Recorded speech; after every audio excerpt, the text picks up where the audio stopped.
Хөрхөн охид trap сонсон trap сонсон trap донсон түүний сонсдог хөгжим дур булаан даалж дуулан дур булаа мууруулаа.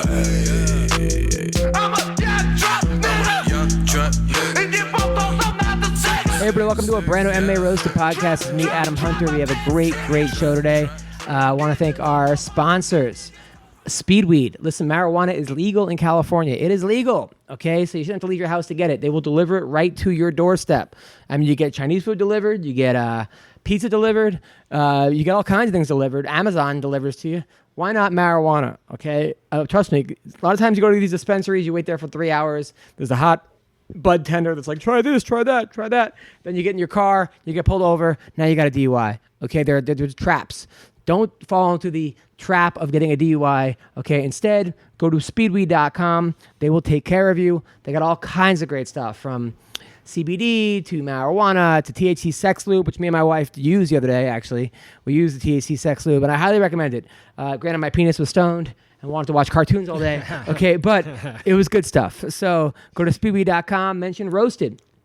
You get $10 off, $100 or more. Okay. Also, Santa Cruz Medicinals. Listen, this stuff is the bomb. Okay. It is thebomb.com. They have the best CBD on the market. They have potent CBD infused coconut oil, olive oil, MCT oil, vape pens, and more. It's gluten-free, vegan, paleo, and sugar-free. It is lab tested. Go to scmedicinals.com, scmedicinals.com. They got marijuana face mask. They got marijuana, like I said, they have marijuana coconut oil, marijuana olive oil. You can make salads with it. You can make all kinds of stuff. You can just rub it right on your body. All right. I highly recommend it. Mention Roasted. You get $10 off, $100 or more. So I was in Reno last week doing comedy. The average age was dead. It was fun. Except the last show was like a little ridiculous. They had this like group of like 60 older people show up, nice. But they were a lot of fun. Old people are the best. People think like, you're old, you got to be clean. Old people want to hear it. No, it's the opposite. It's the exact opposite. They've been there. They've done it all. I did have to shout a little bit. I had to shout my jokes because, and then there was a guy that was wearing like a veteran hat. So I was like, "Oh, what? You're a veteran? You know what war?" And he's like, "The Korean." And I pointed at the Asian guy. I'm like, "Run!" You know, like he like might have flashbacks, you know. So then the guy stood up and he goes, "I gotta tell you something." And I go, "What?" He goes, "We're here because we are building a base, a monument," and went on for like 20 minutes, like in the middle. And then at first I had middle of your show, and I had to be respectful, and I was like, "Okay." Yeah. I'm like, "Thank you, sir." And this is the weirdest heckle I've ever gotten. Most of my heckles aren't PSAs. And then he sits back down, and then it goes, and he gets back up. I'm like, "Okay, no, we're good, sir. We're good. This is not the Titanic. You're gonna tell the story of the Titanic, but it was cool. I mean, I got a lot of sleep. Probably one of the survivors. Oh yeah, he was. But then I drove back after the show Sunday night from 8 hours back. Oh, dude, that's a rough drive too. And I got pulled over because like we went the wrong way. We went to like the faster road, but then it wasn't the freeway. It was like, and these speed traps, they go from 30 to 55, 65 down to 30, and then of course cop pulls me over, and I'm like 4 years ago I got a ticket for going 104 in a 65. Ooh, where? So I'm on my way to like, I don't know, maybe Fresno, around there, to do a show, and I was late for wrestling practice. We had a tournament coming up. Sounds about right. And that killed my points. Like there's like, sucks, there's like 2 people that will even insure me because of it, you know? So I'm like, "Listen, please, sir, blah, blah, blah. You know, I'm a comic and I coach wrestling." I was throwing all kinds of stuff. Say something funny. That's exactly what happened. The guy goes, I'll let you out if you tell me a joke. And I did. And then Did you give him a cop joke? No, I said I had a threesome, but it was the wrong ratio. It was me, a dude, and a dude. And the guy's like, "Oh, I knew he would like that joke." So I got out of that ticket. But for every ticket I get out of, I don't get out of 10. So I just have to kind of. Yeah. But speeding tickets should be like that's few and far between, you know. Oh yeah. That should be like, I've gotten pulled over a couple times. I've never actually gotten. I got a speeding ticket once on the way to Vegas. But do you show your military badge and everything? They don't care usually. Really? Yeah, they don't care. That's crazy. Doesn't matter. I mean, and I don't like, "Oh, come on, man, I was in the Marines. Don't give me a ticket." Like, I'm usually I know. I'm sorry. I was going too fast. And they'll drop it down. Like, they dropped it down a couple miles an hour, so I wasn't, like, over the whatever. But Right. Did you watch Did you watch The Dirt? No. Oh, okay. So The Dirt is this a book about Motley Crue, and they interview. Oh, yeah. It's an amazing book. They interview all 4 members, but don't tell each other what they're saying, like not what at the once. other one said or something. Yeah, and it's a crazy. I mean, these guys were nuts, but they were funny and I mean sad and tragic, and you loved them and you hated them all the time. So they made a movie on Netflix. Yeah, I just saw the trailer for it. I tell you, Machine Gun Kelly plays Tommy Lee. He murders it. Really? Yeah. Okay. I'll watch it. The one Motley Crue story I have was I used to go to porn star karaoke, and in Burbank they had this thing where porn stars do. It's exactly what it's porn stars doing karaoke. But you gotta like be one of the cool people to sit up front, like otherwise you're kind of like watching like a zoo animal, like you're behind. Yeah. And I knew some porn stars back in the day, so I got to sit and when it first came out, it was awesome. Women were just topless all the time and like making out with each other. I mean, girls were giving head in the bathroom. It was insane, right? That's insane. Then everyone found out about it, and then it's like sucked, just like anything else. It was like, of course. But one night, I remember I was there, and the group Survivor used to always play. Survivor did the Rocky soundtrack. Yeah. And they used to play. They killed it. They used to sing Journey, and they murdered it. Right? They would play there. Yeah, they go there every during week. porn star karaoke. Yeah. That's awesome. So you get porn stars and a Survivor show. Yeah, right. And they'd always turn down. They didn't know they put on a good show. So then I was there, and Ron Jeremy was always there, and Be Real was there from Cypress Hill. Of course. So I'm sitting at a table with like Be Real and Ron Jeremy and like another friend of mine. And it was right when Christina Aguilera's "Dirty" came out. That song, "Too Dirty," and there was like 7 girls started like freaking each other on like not even a stage, on like the floor, but they were like making it got really sexy really quick, like that. Women liked that song when it first came out, very much so. So people are looking around like, wow, this is pretty intense, it's pretty crazy. And all of a sudden, like Tommy Lee shows up, like he got like the bat signal, like the horse signal, like there's 7 women making out with each other, I gotta go. Yeah, like instead of the Batman sign, it's just a huge cock, like they just. So he shows up, I think by himself, pretty much, and he sits at our table. Maybe Be Real called him, and he's sitting there, and these girls are like, "Tommy, Tommy," and these porn stars ran to the table immediately, and they were like, "Tommy, look at my tits," right? And the girl just shows her boobs, and I'm like, "All right, what's Tommy gonna do? Is he gonna suck them? Is he gonna just be like cool?" So he takes a lighter and tries to like burn the girl's nipples, like takes out a lighter. And tries to set him on fire. What? Yeah, and the girl looks really confused. Like why is he melting tits right now? What are you doing? There was just an awkward like 2 minutes, and then Did she just stay there? Did she just stand there while he was like for like a good minute or two? A lighter under yeah. And then she just walked away. Like that was the whole. And I was like, I guess when you've seen that many boobs. Yeah, it's like let's see if these ones light on fire. Yeah, so that was crazy. And then one time I was watching Alice Cooper play. My dad used to manage Alice Cooper, so we had, we had great tickets, and it was like at the Hollywood Bowl, and it was Alice Cooper and Cheap Trick was opening, and I'm into it. Alice is on stage, and I'm sitting next to the drummer from Def Leppard, and I know it's him because he has got the long hair and he's got the one arm, right? One arm. So the guy in Alice Cooper's doing like a drum solo, and me like an idiot, I go like, "Hey, who's better, you or him?" And he goes, "He is. He's got 2 fucking arms." Duh. I was like, all right, that's I guess that answers that. So that was my Alice Cooper. Hilarious. And so how was your weekend? What's going on with you, Tyler? How was my weekend? I worked all day Saturday. I got a call at 11:30 at night asking if I could come in at 4:30 in the morning. Oh my God. Which security? I did. Yep. So I showed up at 4:30. We had a TV shoot. There's like a reality show that was shooting that day. So we had to coordinate like setups and deliveries and people coming in and out, and it was insane. And then Saturday, I didn't get to watch the fights. I saw the main event, of course. Yeah. Like everybody else did. But Saturday, just hung out at home with the lady and ate some food, ate some pie, ice cream, got fat. Nice. Sunday barbecued all day. It was awesome. It was a good weekend. Yeah. Good weekend. Good. Yeah. Well, I did watch the fights. I watched a lot. I watched the Bellator fights. I watched the UFC fights. Forgot Bellator. There was also the world's strongest man fought. What? Pujanowski fought. Who did he fight? He fought some other like weightlifter In a KSW. like a exhibition. No, it was a real match? fight. The guy's always fighting. The KSW. Yeah. Really? Yeah. He lost in the first round. He had like an injury off like a double leg or something. Shit, that sucks. But Norman Park won, so I like that. I love Norman Park. Right, Violet? Yep. So Norman Park fought and won. I like him. Yeah, Storm Norman. He's awesome. What? Where's he? Is he in No, he fought in KSW. Oh, KSW. And then what else happened? So so let's talk about some of the fights. So Anthony Pettis versus Wonder Boy.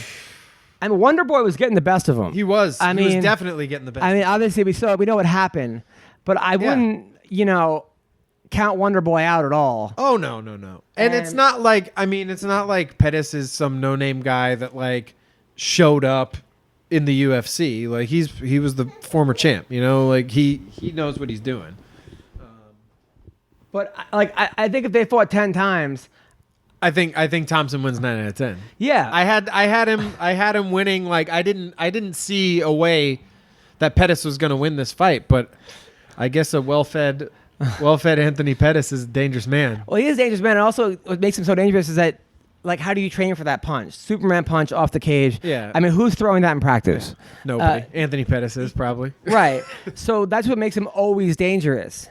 But I think a lot of people are counting Thompson out and saying he's chinny and saying this and saying that. And I don't know about all that. I mean, it definitely didn't look like the hardest punch, Yeah. but he also wasn't expecting it. So his mouth was And those are open the a ones little that, bit, and he was moving into it. It's like it's one of those things like you can get flicked the right way and go down. So Right. I wouldn't count him out. By the way, so Conor McGregor announced today he's retiring.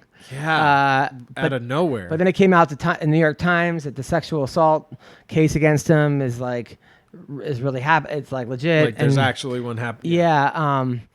I don't know, man. I mean, Conor McGregor, it's just so sad because you look at a guy you can look at a guy with that amount of talent, and it only takes you so far. Well, what's interesting is he was so focused and so driven up to the point of becoming the champ, and then it just it seems like since then it just spun way out of control. Yeah, and he's just surrounded by enablers, and I exactly. understand people that are saying that well, you try being a plumber and then getting $1 billion.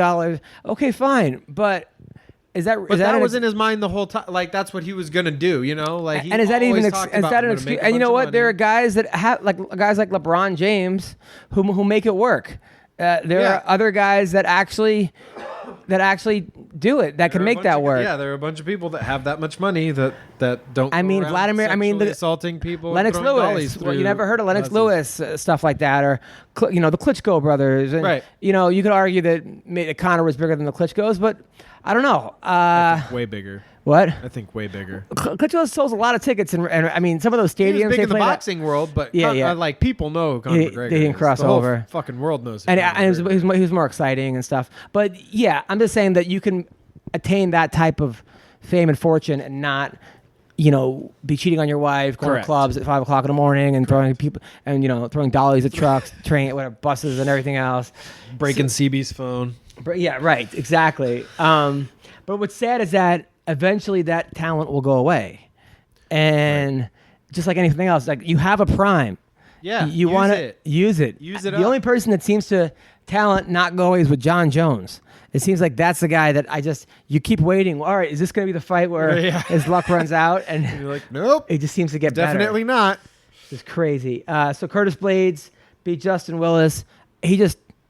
Justin Willis is a good fighter, but not that level yet. And Curtis Blades is a really good wrestler. He really is. And who did Justin take takedown defense with? I mean, you're wrestling. You're fighting Curtis Blades. The guy's a great wrestler. Why are you? It was too easy to get taken down. I mean, it was way too easy, and he was talking so much crap before the fight. Willis was. I guess when you're Conor McGregor, you can do that. Yeah. But it's just not for everybody. I don't know why more guys don't just shut their mouth and go in and fight.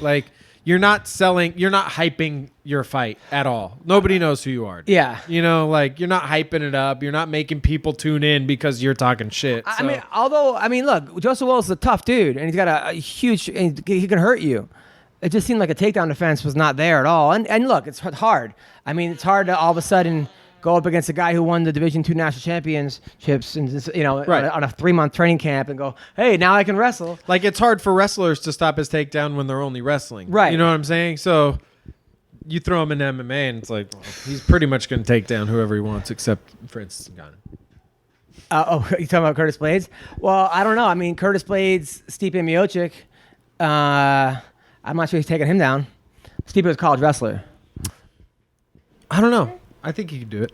I think he could do it. Who's taking Stipe down and held him Nobody. there? Nobody. Who's tried? Who's really tried to actually like wrestle with Stipe? Not too many. Most of his fights have been boxing matches. Most of the heavyweights aren't good wrestlers, it seems like. Or he takes people down. You know? Yeah. Well, I mean, like guys like Overeem, not the guys he kind of beat on the way to the top. Verdum, Overeem, those aren't wrestlers. Overeem tapped Stipe. No, he lost. Oh yeah, right. What else? Some other good fights that were going on. Luis Pena, that kid's gonna be really good. I don't know if he's ever gonna make the weight again, but the guy what's he talking about? Violent Bob Ross. Love Violent Bob Ross. He's good. He really impressed me. He legitimately impressed me. It just sucks when a guy comes in 3.5 pounds over. Yeah. Because it just takes away from the win. I'm sorry, but it does. 3.5 is a lot. Yeah, it's a lot. Macy Barber. Call him Mackenzie Dern. There's a girl that was saying I'm the next Ronda Rousey. She was talking a lot of smack, and JJ Aldrich was lighting her up on the feet. Yeah. I mean, she was taking it to her, and then just boom. But I'm not sold on Macy Barber yet. I like Macy Barber. She's 20 years old. Yeah. That's young. But she's got to move her head. Good. She's good. But she gets hit a lot. She does. I like her though. I like her. But I want to go back. That was one of the ones I really wanted to watch. You got to watch Bryce Mitchell. I missed it. Bryce Mitchell. This kid Bryce Mitchell's from Arkansas, and he's from like the sticks. Like he's from the sticks. So after he wins, he's like, Reebok, where's my camo shorts? I want camo shorts, Reebok. Right? He's the guy that like. Love it. He's the guy that like dug the drill through his balls. Oh yeah, that guy. Oh my god, dude! Like, how do you recover from Then that? they interview him and like right about that afterwards. He's like, yeah, I look down like my wiener's still there, so I'm happy, but my ball's all wrapped up. He's like, man, I'm in college now. People think I'm dumb. I'm just gonna take that money and and he talks about like the trailer he's building. He lives in a trailer, and he's like, yeah. And then I'm taking my mom. He's like, me and my girl, we got some Jerry Springer shit right now. He is like backwoods, the best as they come. But so cool. Dude, like, those guys are the best, dude. Dude, I have a buddy that's like, he's from Mississippi, and he's super smart, but everybody, he has that accent. Yeah. And everybody's like, he's just fucking hilarious. Oh. Everything he says is hilarious, man. He talks about his ball sack. Like, and then he's like, who the hell wants to have I might as well be dead if I can't use my wiener. And then he's saying how he's like, yeah, then I have to go to the hospital, and my ex-girlfriend's friend, or like, his boy's girlfriend was the nurse or something, and then it was cold there, so now she thinks I got a small wiener, and I can't live that down. Oh, it was the greatest thing fantastic I've ever heard. And They like, need because to turn this guy everyone into in a the star. town works. He's like, so now everyone thinks I got a small wiener. Like, dude, that dude is my hero. Like, he's the best, and he's really good. he is good. He's undefeated. He is good. And then I'll tell you a fight that was crazy. Well, Marlon Vera knocked out Frankie Sands. He's the truth. Random Marcos. Frankie's good too. Took down Angela Hill and submitted her first round. Wow. Made it look easy. Wow. Angela, I was like, man, Random Marcos. Dude, I'll tell you, Randa Marcos is I think she can make at least a title run. I don't know if she would win. Inconsistent. But exactly, whatever that is, like, she's got the talent for it. Yeah. And she's got the drive for it. It's just like some weird mental thing. So if she can figure that out, man, she's going to be dangerous. No, she looked great. She's gonna be really dangerous. She looked great. And Angela Hill's no pushover. I was like, No, not at all. I thought Angie was going to keep the distance and and keep it away. Yeah. She's got the speed on Randa. Like angry. Just turn it into a point striking match. Well, they didn't like each other from the Ultimate Fighter house, so like personalized Randa is a dangerous Randa. Yeah, it's almost like she can only fight girls. Yeah, she doesn't like. So this week upcoming. First of all, CES in which I like CES. It used to be out of Rhode Island. CES puts a good show on. So now they're on Fight Pass, which is cool because a couple guys that I know, Matt Bassett, is fighting. There's a guy who had like 2 chances in the UFC, couldn't make it work, but he's really good, Matt Bassett. He just, and then Kyle Magalese against Eric Spicely. Eric Spicely. Those are 2 UFC guys, right? Yeah. I know Spicely. Spicely was for sure. Kyle I don't know. Yeah. And by the way, David Michaud and James Johnson signed with the PFL. So I'm happy for David Michaud. James Johnson, undefeated guy, wrestled for Iowa. I think all American, if I'm not mistaken, was in the UFC, went undefeated, and then left because he didn't like the way he was being. You know what? Win that $1 million. Exactly. That's what I'm saying. Like, I don't know why more guys aren't like these guys that are middle of the road UFC, or even like a top 20 or 25 in the UFC. Like, fuck, man. Go over there, see if you can make $1 million. Well, especially now they're making a 155 for what's her name, that Kayla Harrison. But she only has 3 fights. So if I'm a 145 girl, yeah, I'm going up to 55. Yeah, I mean, why would I not? Why not? I know that Sarah Kaufman is. Because isn't it like they get a first, second, and third place all get money? You get $250,000, you come in second. Yeah. So like, why the fuck not? I mean, even if I was what's her name, I would do up. The girl from what's that girl? The girl who won it, who kept hitting Holly Holm below the belt, or like after the bell. Oh, that girl from Durand. Yeah, I mean, yeah. If I was Jermaine, I'd go there. Yeah. She's not making $1 million in the UFC. No way, no way. Even like the big females, and that's an issue because I think the female divisions are becoming so popular now, and they're still getting paid like shit. Yeah, Like you want to talk about the wage gap existing? It exists in MMA for sure. Yeah. Like I don't understand. Like why wouldn't you want to pay your female superstars like you should? Yeah. No, if I was a 145-pound girl, by the way, I'm with my baby right now. I'm holding her. She keeps reaching for the microphone. Yeah. I'm getting a little concerned because you know how they have those like rings that you like those like donut rings. Yeah. You put on the thing. So she keeps taking them off and then trying to swallow the main thing. Like, and I'm like, babe, I know your mom does that, but like this is you come. What are you doing? Not yet, baby. Not yet. I'm starting to get a little concerned. Hey. All right. So Bellator this week. Good fight between Saad Awad and Brandon Gertz. Yeah, Saad Awad's a killer, man. So is Brandon Gertz. I don't know much about Brandon Gertz. He's a kid from Colorado that just always goes for the knockout. Tough dude. Saad Awad came to my house, and he was there with Georgie Karakanya. We did a podcast. Comes over. It was when we took in this pregnant cat, and then she gave birth in my bathroom. So I had 4 little kittens in my bathroom. And they were like a week old. And I was like, we did a podcast. These tough guys go, hey, you guys want to see kittens? And Saad was like, yeah. And he was holding them. And he's like, man, you know a guy's character by how he treats animals. And I was like, that really, we had like a moment. It's you know, true. like, yeah. So fuck Frank Shamrock. You heard what happened? No. He's fighting dogs or something? He's being investigated. Oh. He went to his mom's house, and his mom had 2 dogs. And then he had to fly with his mom somewhere to get care or something. So he needed a place to keep the dogs. So he put on Facebook, hey, I need someone to watch this dog. I got to catch a flight and yada, yada. And no one responded. So he put the dog in a truck for 5 days outside. What the fuck are you thinking? Outside an airport. Like, I mean, at the very least, Frank Shamrock has enough money to board a dog for a week. Yeah. So now he's being... I mean, you could call that a case of being hit in the head too much and just not having a brain anymore. He wasn't really hit that many times. I mean, Frank Shamrock usually did the Boss hitting. slapped the shit out of him. But. Yeah. I mean, but then again, like the Lions Den, I'm sure that, Yeah, exactly. He was the hit plenty of sparring, times. not the fights. But Frank Shamrock, but to his credit, he says, listen, I take full responsibility for my actions. Yeah. and I'm willing to accept whatever thing. There you go. So it wasn't like a malintent. That's what I'm saying. It wasn't like a malintent thing. It was like a loss of thought thing.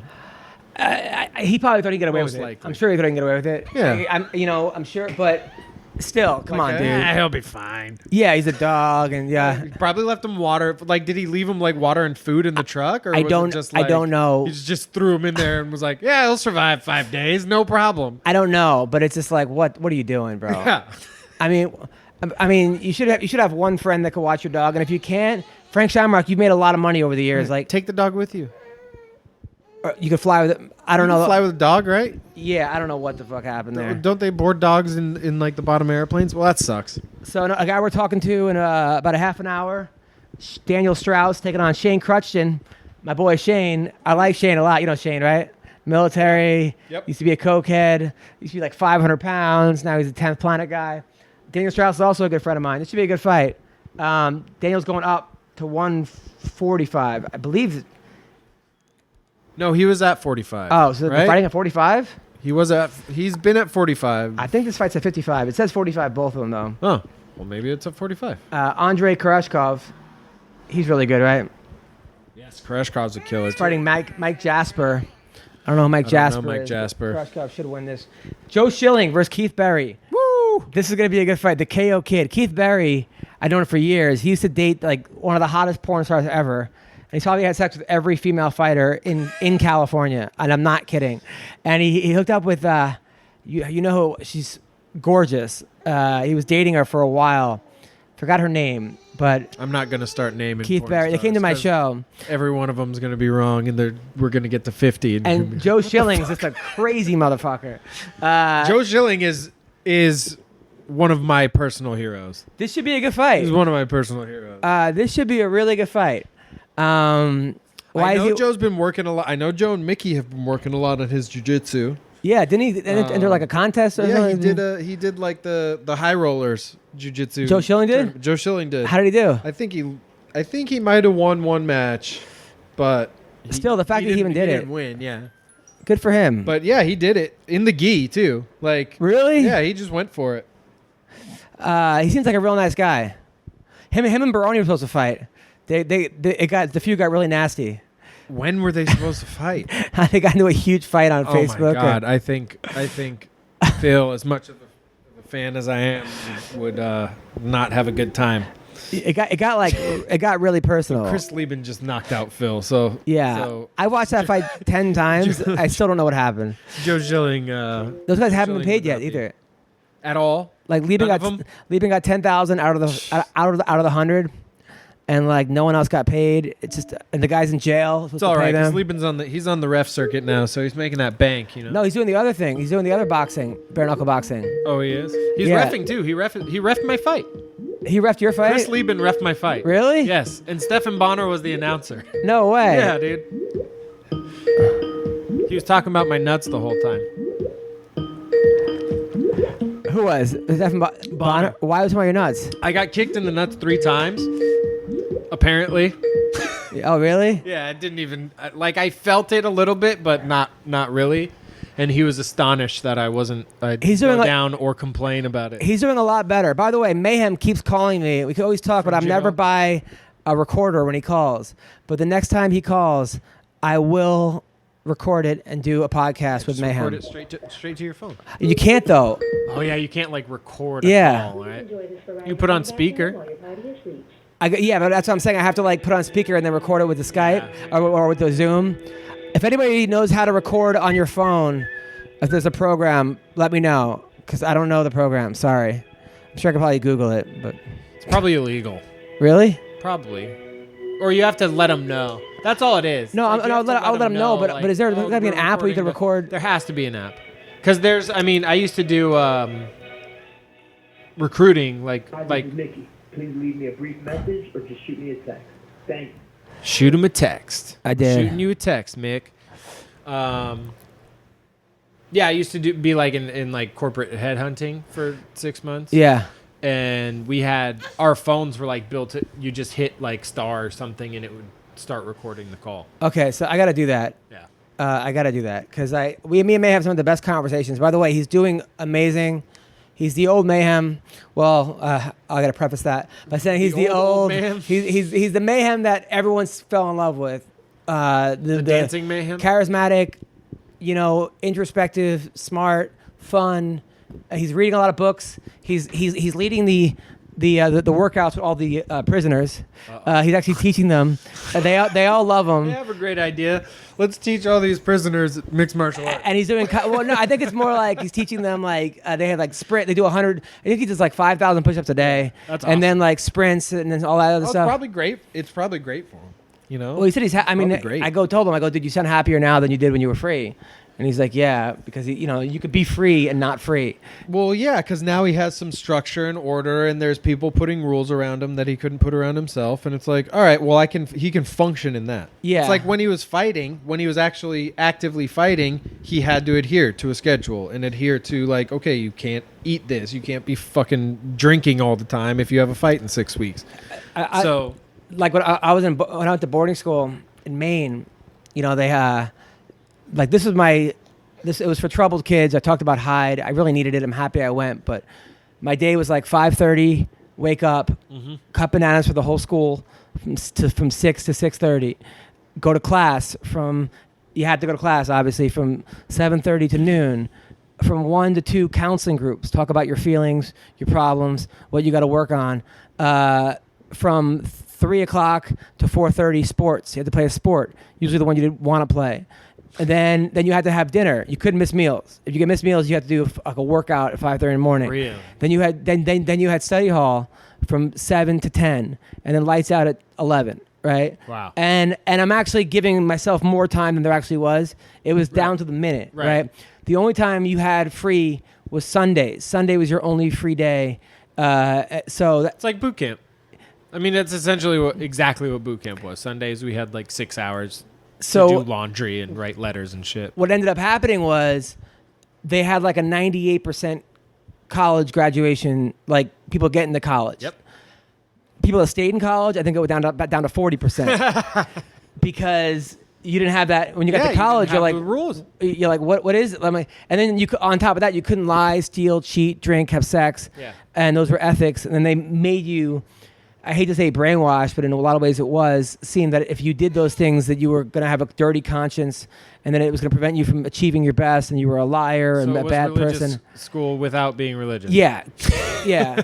So it was my high school except without God. And I'm happy I went once again, but I actually went back there to do a comedy show / the 50th anniversary, and I'm like, the problem was there was no Regents exams. So, and you got 2 grades, an effort grade and an achievement grade. So you can get like a 60, but if you got like a 90, they put you got a 75. Yeah. So, right. Which is not how the real world works at all. Not at all, but But also, we're learning. Like the teachers were not.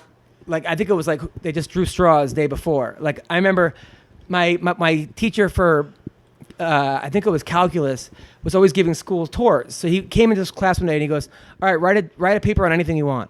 So I wrote a paper on the Ebola virus. Had nothing to do with calculus. And I don't think he even graded it, So, like, when I went up there and I'm like, hey, listen, I'm happy that I, when I went here, I learned integrity, leadership, and curiosity. I wish I would have learned some math, science, and English as far as like college. But now that I'm 40 years old, I look back, algebra probably isn't the greatest, thing that I could know. But being an honest person is, being able to look people in the eye, being able to not dig. I mean, I've gotten more work out of not digging people over, and that's exactly how my school was. Exactly. It was all like we had, Christian character and whatever else. Name it. All it was all. I went back there though this year, and like none of what they used to make, because it used to be if you stole or drank or had sex, you had to wake up at 5:30 in the morning and do 400 push-ups, run 2 miles, like sprints, wall sits, and you had to keep doing it every morning until the dean's area said you couldn't do it anymore, and people sued. So that's not legal anymore. Of course. And then you had work crew where you couldn't talk to anyone. You had to shovel snow all day. Sued. Yeah. So now it's like when I was there, about 50 kids would run away every year. When like the Grateful Dead came, 20 kids would just take off and follow the dead. Now like nobody runs away anymore. That's when like things There have you go. changed. You Yeah. know? If nobody's running away, you're doing it wrong. Yeah. You're doing it wrong. But it's like when I wrestled in college, my coach used to say like, if you're not thinking of quitting, you're not working hard enough. Yep. And that's what I tell myself so many times with like stand-up comedy. Yep. Like What if you think about quitting just every second of practice of every day? yeah, Like, I mean, it has to be like sucks. my college career was a failure. I mean, I wrestled one semester. I won like 12 matches. I lost 3. Yeah. I lost to the kid ranked 8th in the country, D3, lost him double overtime, but I didn't stick with it. It was the weight cutting. Yeah. Like, there was no 2 kids my year died cutting weight. Jesus. Like they were jump roping in the shower with the steamer on, and they passed out and died. Not on my team, but the 2 kids in my league. Yeah. Then they changed the rules the next year, saying that you have to get like a body fat percentage. Can still cheat on them, all the time. Of course.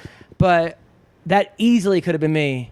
Yeah. In the shower. Well, my cousin wrestled for Nebraska. I don't think he ever wrestled a match because every time he started cutting weight, he wrestled like 103s. He's tiny. Every time he'd start cutting weight, he'd go to the fucking hospital. Yeah, I mean that is the one thing. I mean, they didn't have that. 4-time or high school. Whatever. That's the problem with D3 wrestling programs versus D1. Yeah. Like D1, there's probably a person now. I would assume I watched the championships. They got probably 3 or 4 nutritionists and and they make sure scientists. Yeah, exactly. I mean, I was losing 17 a week. I was coming in at 150 and weighing in. I would come in at 50 and weigh about 13 a week and by Monday 50, by Thursday 134, which we had 3-pound allowance. I was 137 in college. Yeah. And that 13 pounds a week, if I'm 52, was just not. You're not getting paid. Yeah, exactly. You're doing it every week. It's like, what the fuck, man? And also like killing yourself. And also the high school I went to, I was a star. I hate to say I was a star, but like, it wasn't exactly the school I described. You don't get the best athletes, Right. So the fact that I was there and winning wrestling, everyone knew me. It was my identity. When I got to college, like nobody gave a shit about the wrestling team other than like 3 towny chicks, and then the kids on the team. As much as I love wrestlers, are not the most social kids. I mean, they went out drinking every night Right. and got into a fight every night, and there was no football team. I believe it. So the wrestlers are the and the jocks. Yeah, and I was like, this is not the guys. I was getting pussy before the season started for the first time in my life, And now all of a sudden, now I have like acne on my face. I got ringworm on my head. My cauliflower ear was like completely out of control. I'm not getting laid anymore. I said that already, but like it was just like I'm like, what am I doing this for? And the only time I was happy though, was when I was wrestling because I got so much better. Because I went from being the best kid on the team all 4 years in high school to not being able to win my weight class. Yeah. Which the captain of the team, this kid Kelly Patterson, who I'm convinced was an anti-Semite allegedly. Okay, but so the fact that like. So I was like, but I'm not doing it unless I'm starting. That was another ego problem. I got to start. Right. So rather than go 42, which what I should have went, I went 34, and that's when the weight cutting problems happened. But when I was wrestling, the hour of the practice was even hard. Like it wasn't even hard. The practice I liked, and the matches I liked. It was the other 21 hours out of the 23 hours out of the 22 hours a day, 24 hours. There's 2 hours in a day that I couldn't stand. That like I was miserable. Yeah, that's weird. And like, what? Like, it's just strange that you would love the thing. I guess it's not that you would love the thing that's like ruining the rest of your life. Well, I was like that with jiu-jitsu for a while. Well, it's like my coach said. He goes, and I never saw a kid that enjoyed wrestling more than you did, which is the truth. And my college coach, when I quit, he was like, not many kids can say they were an All-American. I was like touted as a preseason All-American, which I think I would have been my sophomore year. But then there's always that D3 thing. It's like I got it, I was that being a D3 All-American and being a D1 All-American are two different things. They are two different things. I hate to say it. And then so I was like, I got a scholarship D1 to Hofstra, a partial scholarship, but I went D3 because I was like, oh, it won't be my life. Well, newsflash, wrestling is your life. Yeah. Like if D1, you're gonna do it, it has to be your life. D1, D3, D fucking 20, like. But there was a kid on my team that I beat 7-6 in high school, and I ended up losing to a kid 2-1 in double overtime, and that kid teched the kid I beat 7-6. Like the learning curve, you get so much better when you wrestle against. It's like going belts. It's like being the best white belt, and all of a sudden you're thrown in with the brown belts. Exactly. You know, I can't decide whether I like belts or not because jiu-jitsu versus wrestling. Because I like the fact that like not knowing how good somebody is. I think sometimes people they come into our jiu-jitsu class and they either go harder because the guy's a higher belt, or they go, okay, he's supposed to beat me. But if you don't know that, you just go your 100%. I don't know. I think it's weird in jiu-jitsu because I don't know. Like you have to it's because when you compete, like they're not gonna throw. There's clear-cut differences. Yeah. In like, and that's the difference in wrestling. Wrestling, they'll put you in. Doesn't matter. It doesn't matter how good. You know, that's what I couldn't stand. When I used to coach at Brooklyn Poly Prep, and this kid that I actually coached is now a congressman from Staten Island. Whoa. He like won. He's the governor of Staten Island, and I was his coach. And it's all due to wrestling. This kid Max Rose. You can look him up. He was the best kid I ever coached, hands down. Because when he would go live, I would just throw out moves, and he would do them live against good kids.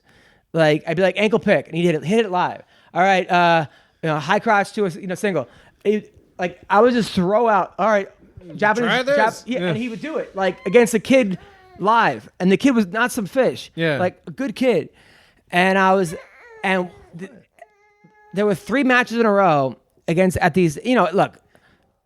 As bad as like my league was, my league wasn't bad because you had I went to prep school and I was in the prep school league, but you had post grads, which means you're a 5th-year senior. Yeah, and those kids you're wrestling as a college freshman. Yeah, exactly. And they're there because of sports, and they're there because like I beat nothing better than beating post grads because you're like motherfucker, like, that was the best, and I did. Bro. You're 18. What are you doing? Especially like a kid from Exeter or Andover, one of these really. Yeah.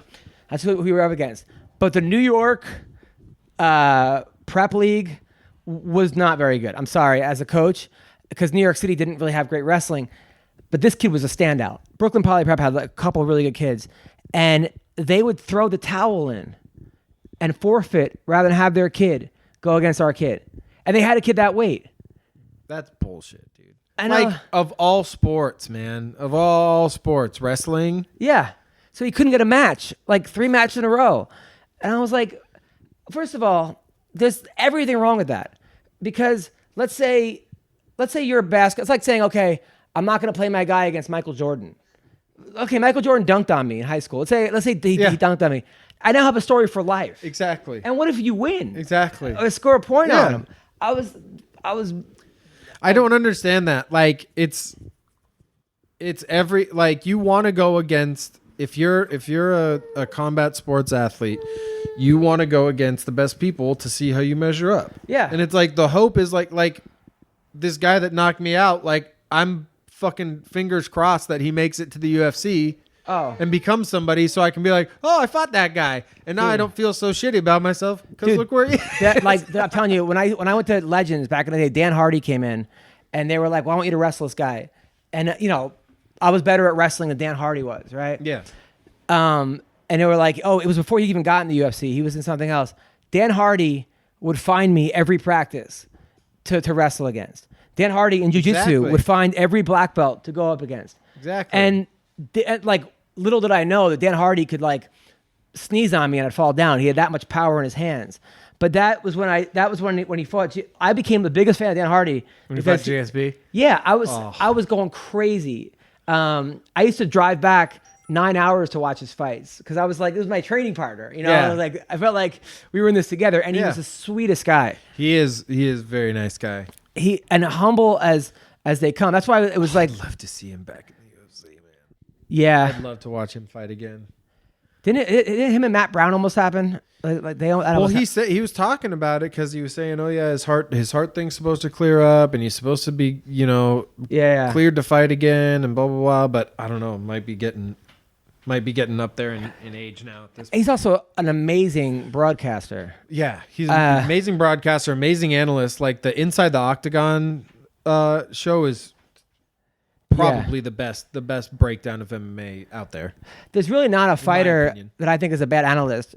You know, even right. even Baroni, like even back in the day, ones know what they're talking about. Dude, I heard back in the day, Baroni was calling like a War Machine fight, like it's a Midwest fight, and he was like just talking about his fights, you know, the whole time.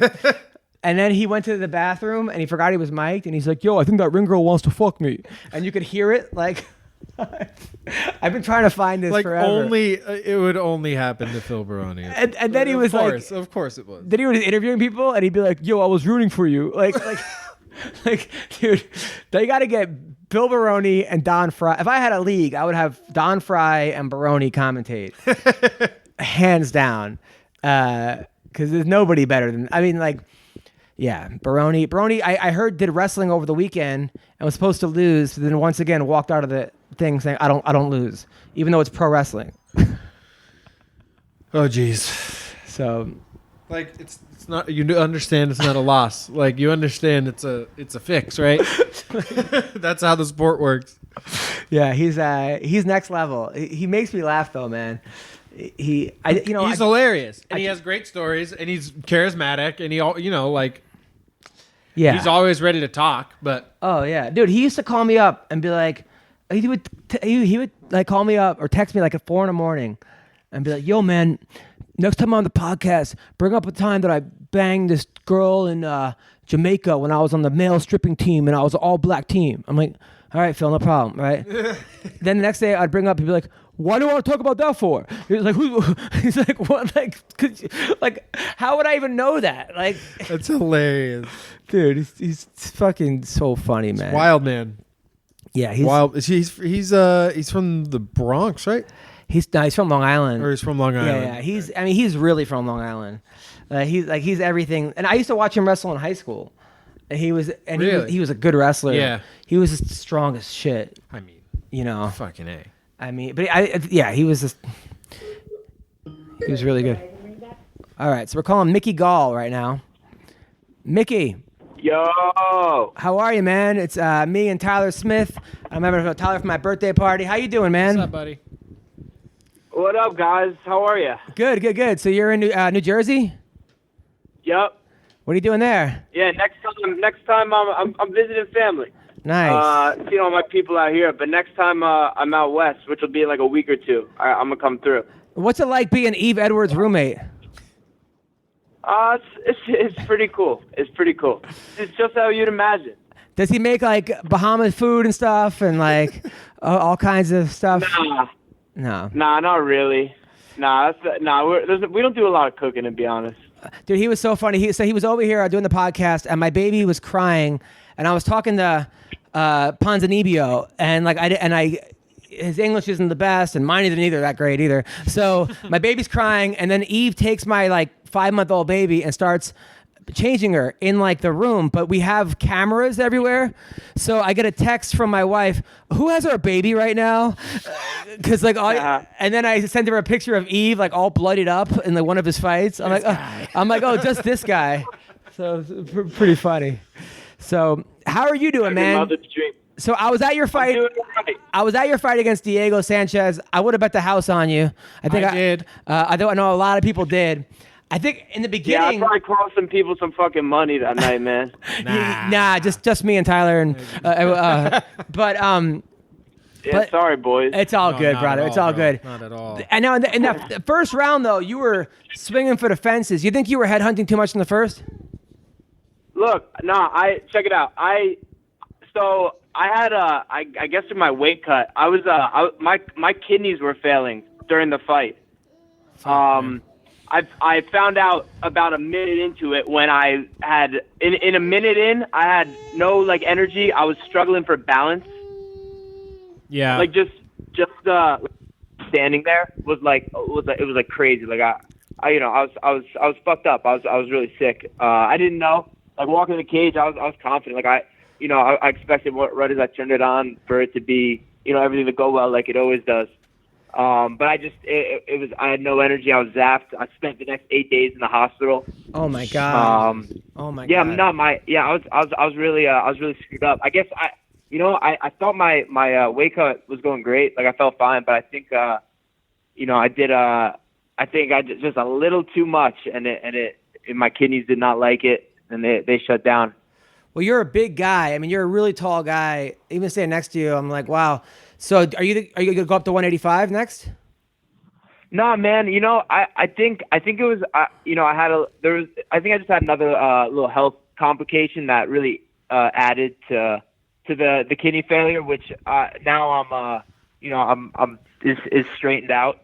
But well, yeah, you had like rhabdo, 70 right? is not a problem. Like I didn't my last weight cut was harder.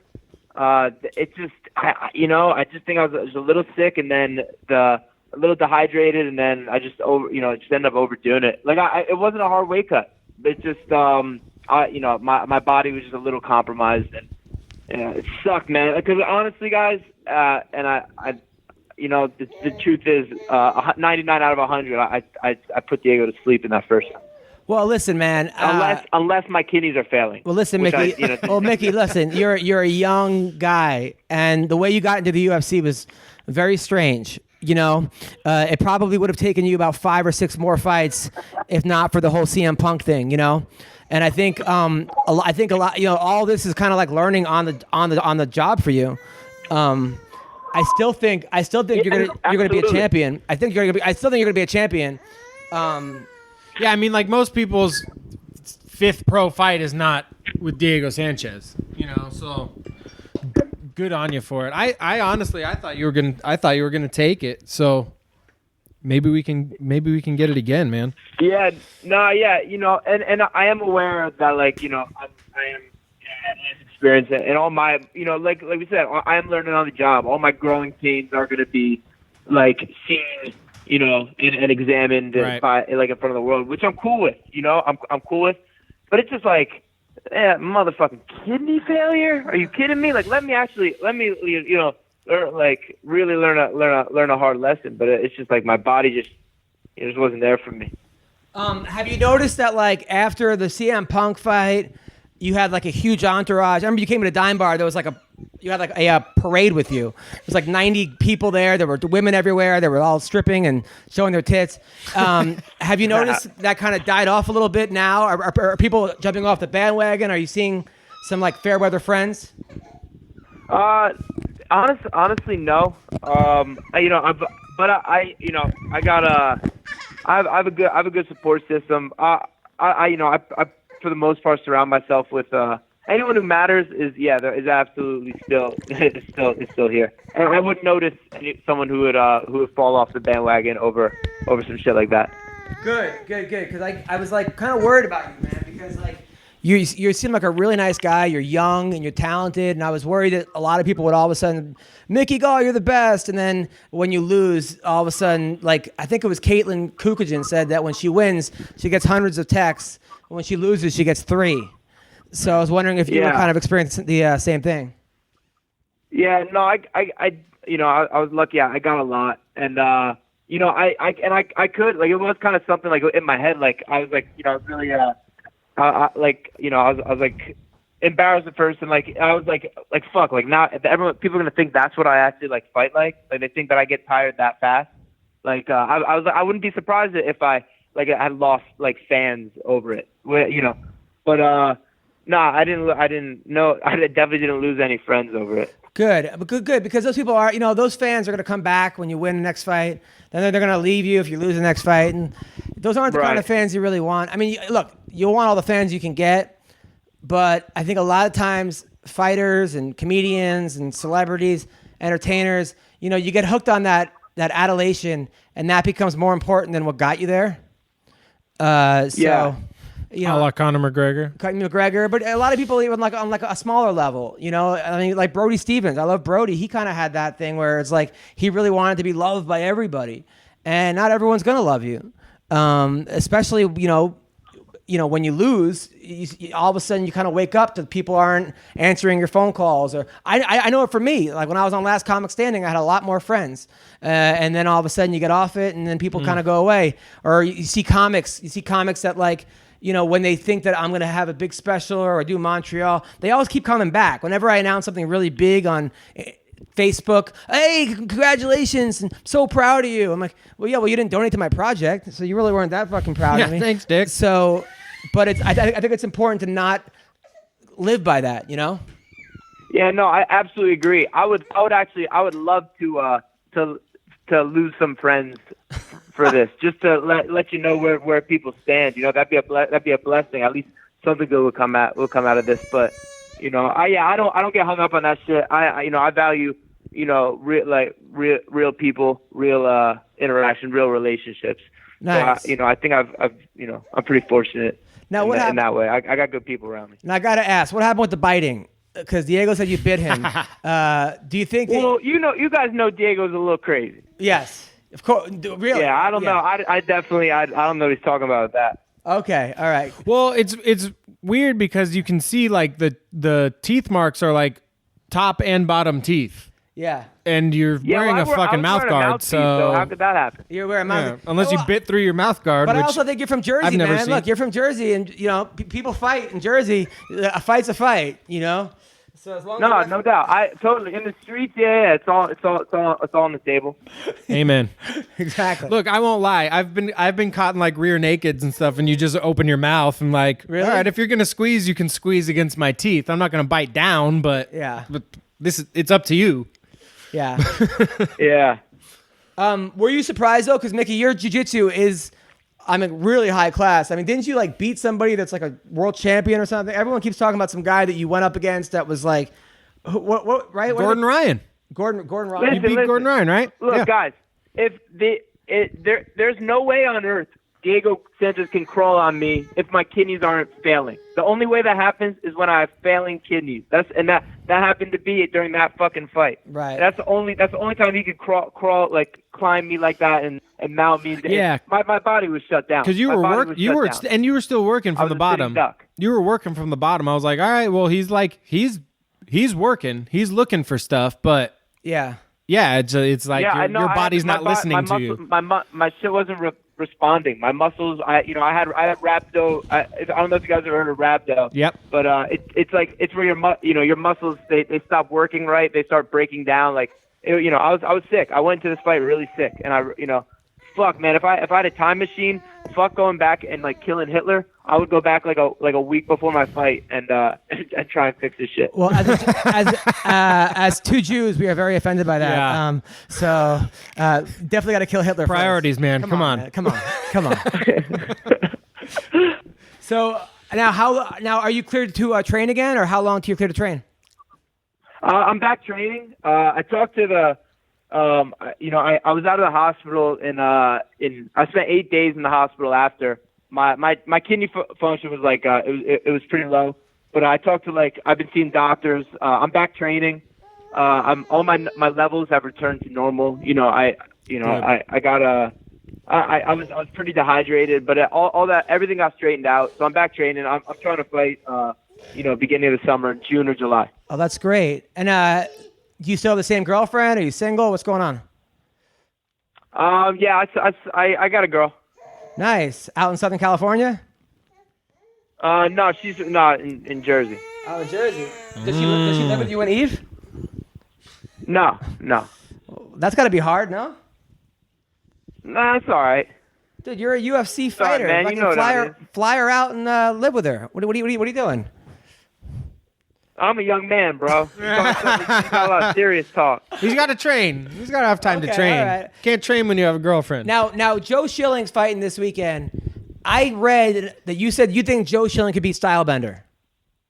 Yeah. Ooh, Why? interesting. How? And I like Joe Schilling, but how? I think he'd knock him out. I think it'd be a stand-up fight, and I think Joe Schilling is better stand-up than Stylebender. So what's it like it would sparring? definitely be a stand-up. What's fight. it like sparring with Joe Schilling? Oh, it's great, man. I learned a lot from Joe. Joe's my big bro. He's the man. Does he smoke cigarettes while training? Yeah, like in between practice, we'll do a couple rounds, we'll go outside, rip a cigarette, come back in, and we'll do something else. Oh my God. Does he try to get you to smoke like in those bad after school specials? He's like, Mickey, come here, have some. It's cool, man. I'm sorry. Say it again. I got a siren going on. Does he try to get you to smoke too? No, hell no. But he is actually. He's like he was. He did say one time. He's like, "What? You're not going to get cancer." And I was like, "What? What are you talking about?" No, It's not about that, dude. Professional athlete, can't be smoking fucking cigarettes. Now, I was worried that if you won, that you were going to once again call out Sage Northcutt, even though he's not in the UFC. I was hoping that would happen. But you didn't. Now, who do you want to fight next, Mickey?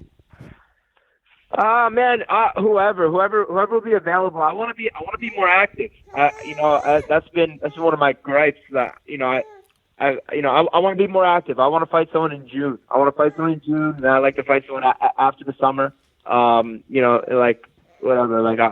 September, October. I like to fight every like 2, 3, 4 months. That's awesome. Now, who do you think wins, by the way, Usman or Colby Covington? I'm sorry? Who do you think wins, Colby Covington or Kamaru Usman? I'm going with Usman. Everyone's going with Usman. Yeah, I got Usman. Yeah.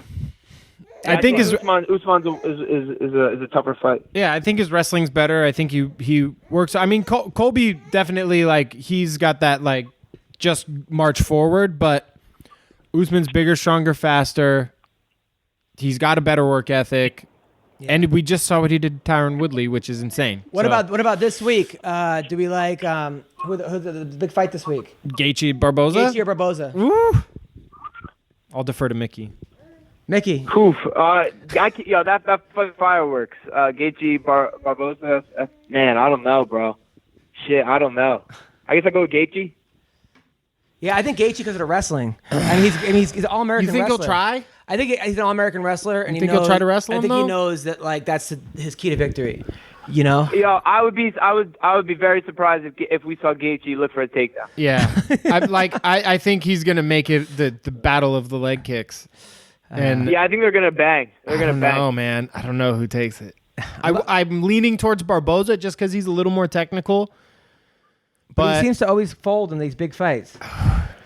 You know, he lost to Kevin Lee. I don't know. He got killed by Khabib. I just want to watch those guys it. are good, but yeah, Khabib. I mean, Khabib, who hasn't got killed by Khabib? Yeah, that's a good ball. Ali Quinta, I guess.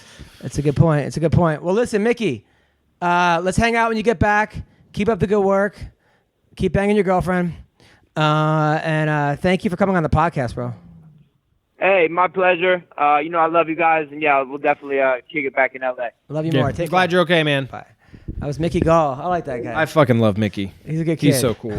I hope he wasn't getting mad at us. He's like, you motherfucker. He's like, guys, you fucking know that I was. Fuck up. Yeah, that's got to be frustrating. I couldn't imagine. I was fucking sick. Okay, having no kidneys. And people are saying, yeah, dude. People are saying he's making excuses, but I don't think he's at the kind fuck of that. I was on like he put a post up that was like basically, hey, just so you guys know, I was going through this, and some people were talking like stop fucking making excuses, and even I jumped in, which is not something I do. But it's like he didn't I make was any like, fuck excuses you when he guys, lost that when he lost the other fight. Yeah. What's up, people? March Madness is upon us. It's another huge month in sports across the NBA and NCAA. There's only one place to get in all the action. That's betonline.ag. Support our podcast by going to www.clnsmedia.com/winning and use the promo code CLNS50 for a 50% sign-up bonus.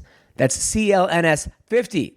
BetOnline.ag is your online sportsbook experts. In the NBA, the biggest matchups this week are the Celtics versus the Hornets, as well as the Hawks versus the 76ers. And with plenty of excitement and drama happening on and off the court, you don't want to be left on the sidelines. Go where the action is at betonline.ag. Go there now. Yes, go where the action is.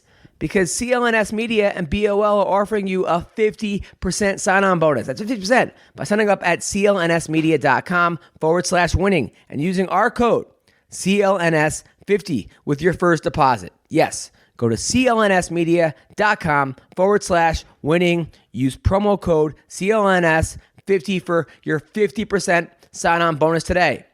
BetOnline.ag, your online sportsbook experts. What's up, people? Robinhood is an investing app that lets you buy and sell stocks, ETFs, options, and cryptos, all commission-free.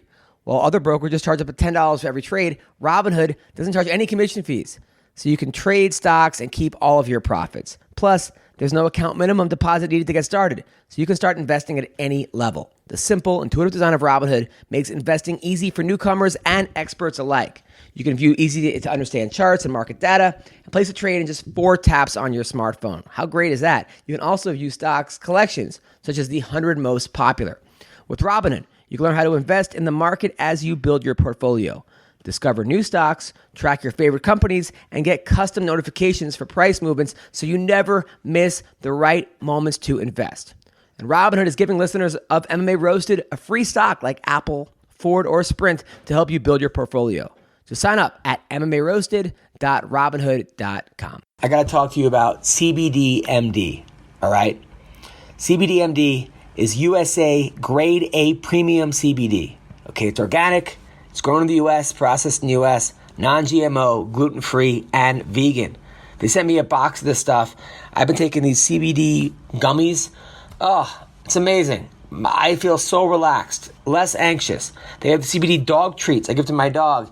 He's been more relaxed than ever. And when he's excited, he's happy. He's jumping around like Air Bud, all right? And CBD helps support or achieve relief from a multitude of everyday ailments, including stress, anxiety, inflammation, and sleeplessness, okay? They only use 100% organic hemp grown, and they process at their farms and facility in the U.S. It's gluten-free, vegan certified, okay? And their CBD oil tincture drops are also non-GMO. They use a broad spectrum CBD extractions through independent third-party laboratories to guarantee the highest of standards. CBDMD is committed to providing the best in CBDs. They stand behind this, okay? They got an easy-to-use service. It's free shipping, satisfaction guarantee, and U.S.-based customer service, all right? In addition to the natural flavor option, they offer a variety of all-natural, award-winning flavors, mint, orange, and berry. And each variety provides just a hint of flavor to leave your taste buds satisfied. And their comprehensive line of products includes not only the gummy bears, which what I take, capsules, an all-natural sleep aid, topicals, bath bombs. My wife loves the bath bombs, okay? And human-grade pet products and vape oils, all right? Now, they're offering a free, unique offer to our listeners over at MMA Roasted, okay? Go to www.cbdmd.com. Enter the code ROAST at checkout to get 20% off your order. I use this stuff, okay? Definitely check it out. Some exclusions apply. See the website for full details, all right? And these statements have not been evaluated by the Food and Drug Administration, all right? The product is not intended to diagnose, treat, cure, or prevent any disease, okay? Check it out. Hope you enjoy.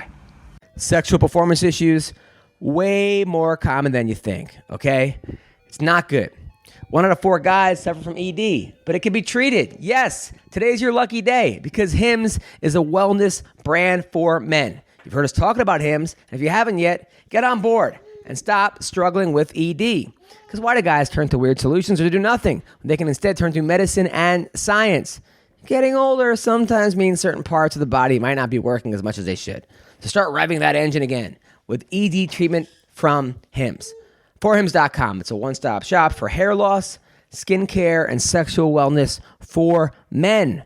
Listen, don't get defrauded by online sketchy marketplaces. It's hard made easy. Being your best means performing your best, okay? It's been featured in GQ, Men's Health, Esquire, and Playboy. Listen, the first month is just $5. We'll get you started for just $5 while supplies last and subject to your doctor approval. Restrictions may apply. See the website for full details. This would cost hundreds if you went to a doctor or a pharmacy. Go to forhims.com/MMA Roasted. That's FORHIMS.com/MMA Roasted. Forhims.com/MMA Roasted. Hello, is this Matt Brown? Yeah. Hey, you're on the MMA Roasted Podcast. What's up? It's Adam Hunter. Oh, hey, what's up, bro? How are you, man? I'm good, man. How you doing? Good. So we were talking to one of my favorite fighters of all time, Matt Brown, a guy who's never in a boring fight. Were you ever in a boring fight in your life? Depends on what you consider boring, I guess. I mean, has the crowd ever booed during one of your fights?